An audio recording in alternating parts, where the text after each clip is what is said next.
Hello, lovely people.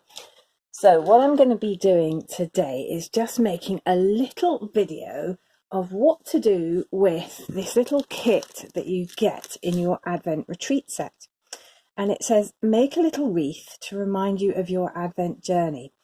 And I'm a great believer in when you're doing a retreat in daily life or a Bible journaling series and you're spending time with scripture and praying and meditating on certain things, it's a really good idea just to have some little tangible reminders, because if you're anything like me, you have a great time with God and in your prayer and your prayer through creativity and all that, and then I don't know, maybe it's just me, but I get into the next thing that I'm doing and I just forget all about it.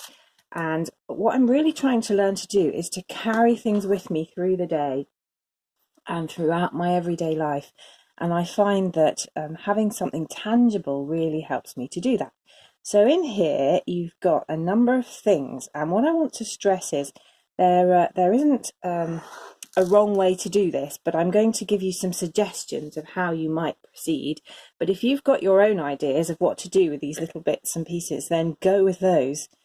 So you'll see you've got a little wooden wreath, and it's coloured on one side and it's blank on the other, and some beads and a big bow and some ribbon and a little piece of embroidery thread. Now what I suggest you do with this is just tie it in a little knot. So fold it in half, tie it in a little knot, and then that is going to be the hanger for your wreath. So what I'll do when I finish the wreath is just loop it through and then I can hang it up. However, if you prefer, you can use some of the ribbon. And there's enough ribbon here to be a little hanger like that, but also to use it as a bow if you want a small bow. But then there's also this nice big bow that you can use if you feel like it. And I'm going to just start by experimenting with these little branches, because I'm thinking that I probably want to lay them over the top of the wood and use those as a kind of base for the whole thing. So you can see where I'm going with this. I think there are 5 branches here. You kind of only really need 4, but I've given you some extras of the beads and the branches just in case. I'm pretty sure you'll only need 7 beads, but I've given you a couple more because they do roll away and sometimes they're different sizes and you may want to just choose them quite carefully.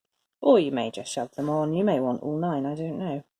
So I could go like that for my wreath, but actually thinking that personally I'm going to do this a little bit differently, and I'm just not going to be too precious about it, and I'm actually going to put some tacky glue around the top there, and I'm going to start experimenting. And I'm thinking that so that I have a bit more control of where the leaves go, I'm actually going to cut these up.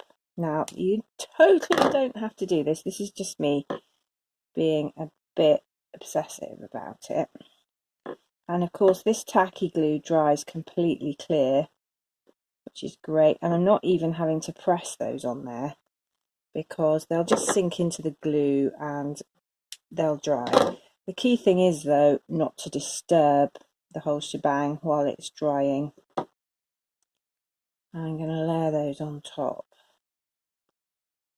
like, pop that one maybe there. Actually, do you know, I feel like what I really want is just those 2 there, and that's the beauty of this. It's you can just play about with it until you get it exactly how you want it. There we go. And because I've put a lot of glue on, it's quite wet, and so I'm being able to move it all around.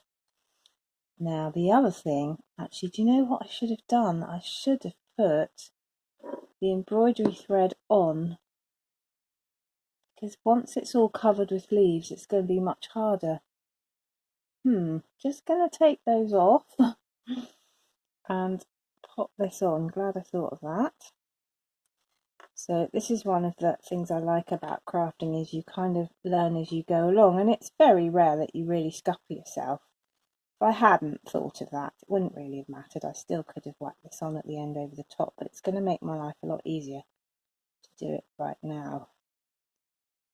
And I want to just hook it around those little sticky outy bits. There we go. Brilliant. Done. And now I can just carry on, and because the glue's still wet, I can still play around with my bits of paper. And of course, if they haven't stuck properly, I'll just come and stick them down a bit better at the end. So these are going back on in a different way, but it doesn't matter. And if there's a messy bit, which there kind of is there, I'll just come in at the end and stick a nice big bead over the top to be a little berry on my wreath. There we go.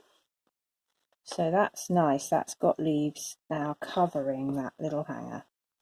And the hanger's there, and I don't have to worry about it again. So if the hanger's at the top, the bow's going to go at the bottom. You don't want to put too many leaves under where the bow's going to go. So I'll just leave a little gap there, and I'm going to try sticking these down as well. And what I'll do with this is I'll just hang it somewhere where I'm going to see it every day, probably in my kitchen. And it will remind me to pray, and it will remind me of the times that I'm spending during Advent. So the idea with the Advent kit and the study notes and all the rest is that it's a retreat in daily life, and we all have different demands in our daily lives. And so we do as much or as little as we can, and don't give ourselves a hard time for what we're not doing, but spend the time that we can with God and see what comes out. And of course, the original seasons of Lent and Advent, the penitential seasons, were times to really stop what you were doing and spend time with God in contemplative prayer. And for us in this day and age, you know, the idea of stopping everything you're doing and going on retreat for the month of December is just absolutely laughable. And I love this idea of a retreat that you can do each day through your daily life, because it suddenly becomes a lot more manageable and a lot more realistic, and it is actually doable alongside the craziness that is December in many households, certainly is in ours. And also the kind of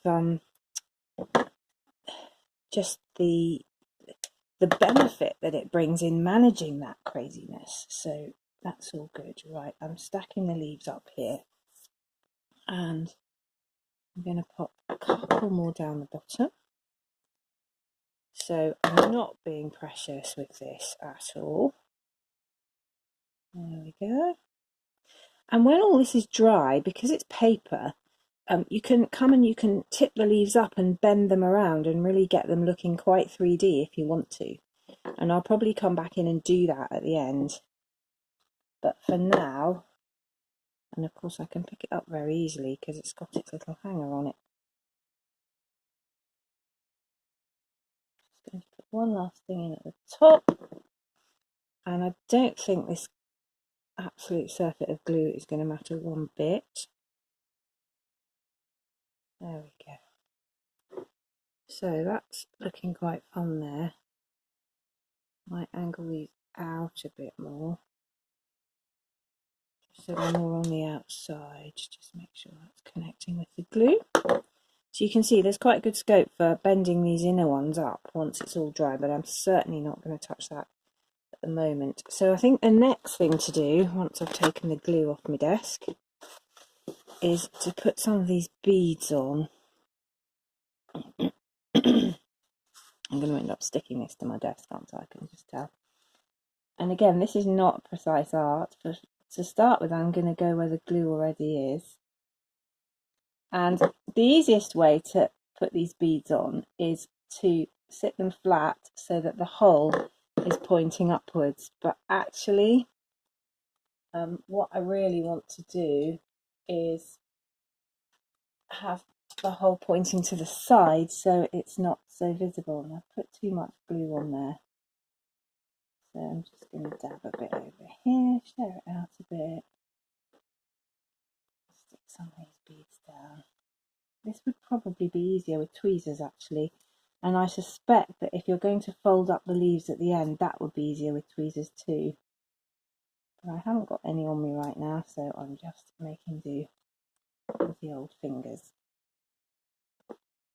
I'm going to need one up there. So I'm trying to sort of space these a bit. As I say, I'm going to have 7 altogether. 7 looks good.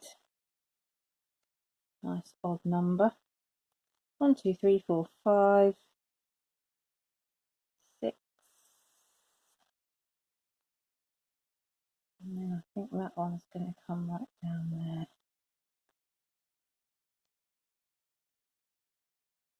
7. Okay, and that one's going to go out a bit. I'll push that one out.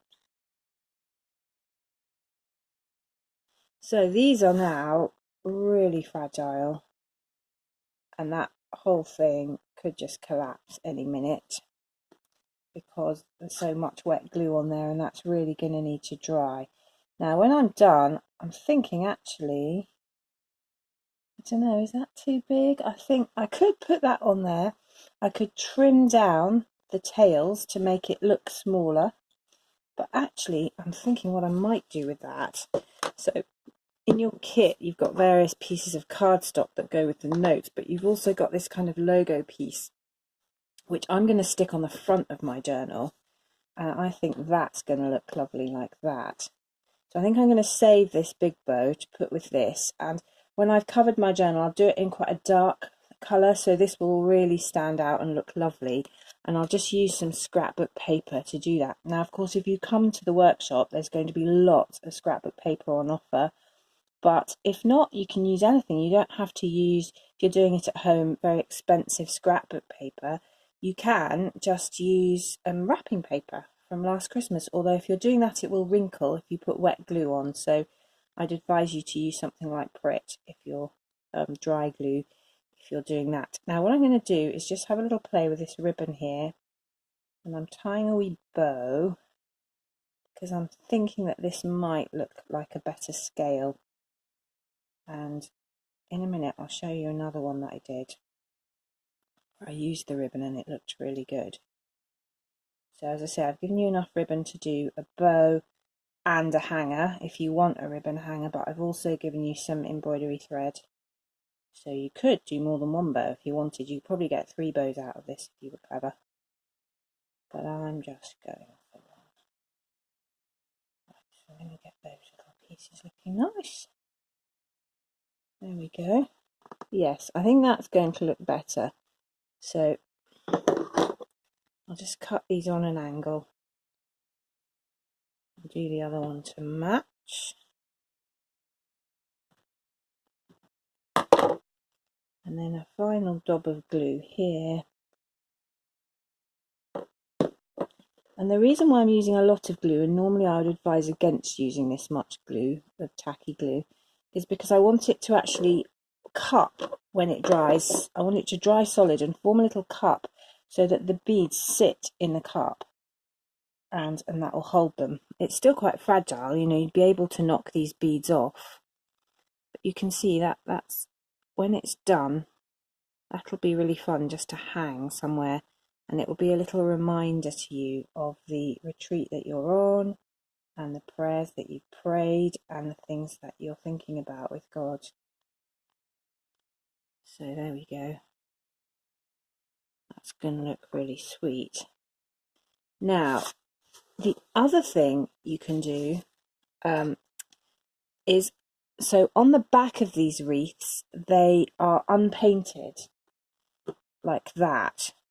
And what you can do, if you don't fancy playing with the leaves, or if you don't like the red background and want to do something slightly differently, is to just turn it over to the blank side and have a bit of fun with some paint. And I'm just going to dab some paint on here. And I'm not going to try and paint the whole thing cleanly because I want a sort of leafy layered up effect on it. Probably going to get my usual covered in paint scenario here, but never mind. There we go. So I'm just scraping that on using this little glue spreader, but you could use your finger or a brush or whatever else you like on earth. And then this is a bit of green metallic. Let's try, in fact, I'm going to use my packaging. Best paint palettes ever, these bits of packaging. So you see I'm not using very much here, but I'm just going to kind of dab that over the top as a bit of extra green. Bit of layering going on. And that's starting to look quite leafy already, actually.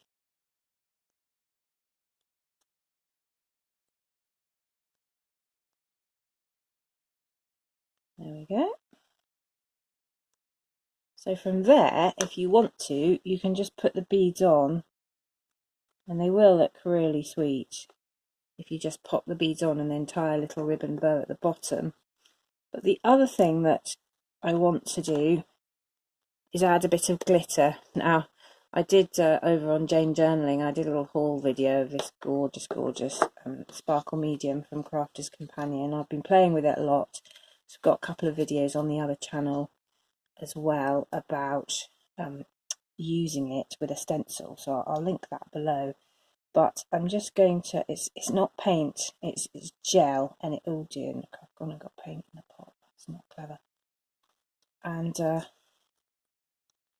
it's a strange animal, this, but it does have a lovely effect. Now, I might have said this already, you do not need this posh stuff, you do not. You can just use glitter glue or some PVA and some actual glitter, and you can get all things like glitter glue, especially this time of year. You can get green glitter glue for £1 a bottle or two maybe in a supermarket, you know, if you're in a big supermarket, so it's not hard to come by. So you don't need mixed media stuff for this, you can just use whatever's to hand. And you can see that is starting to look really sparkly and like it's got some depth to it. And then you can just add the beads over the top. Or if you want to really go to town, you can get the red as well. And I do happen to have some red sparkle medium too, but again, ordinary glitter, glitter glue. I think you can even get metallic gel glitter pens that you could dot on it. So I'm just gonna dob a bit of this on, which I think will look nice once I put the beads on top. And I don't want a lot of the red, it's just a little suggestion of sparkly berries over the top.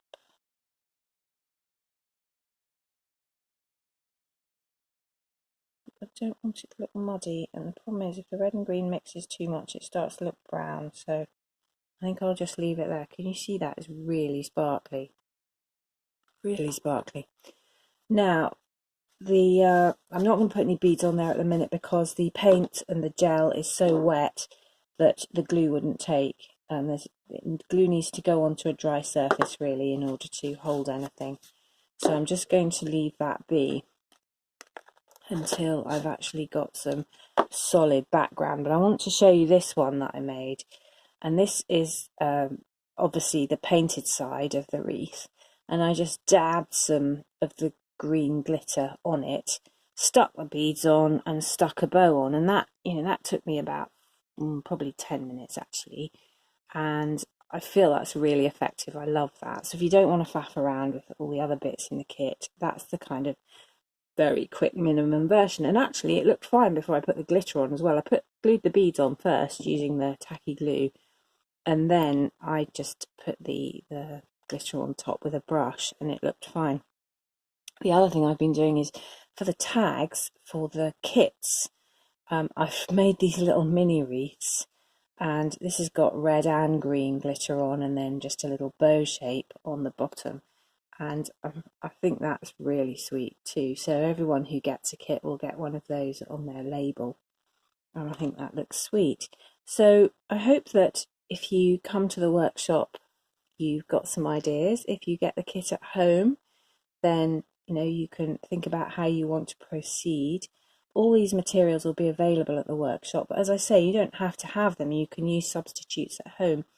And I'll put the links below to the workshop and where to get the kit. But actually, if you want to just do the Advent retreat yourself and find some verses and pray through Advent each day, then join in and join the Facebook group and tell us how you're getting on. So I hope this was useful, and I'll see you again soon. Thank you for watching. Bye.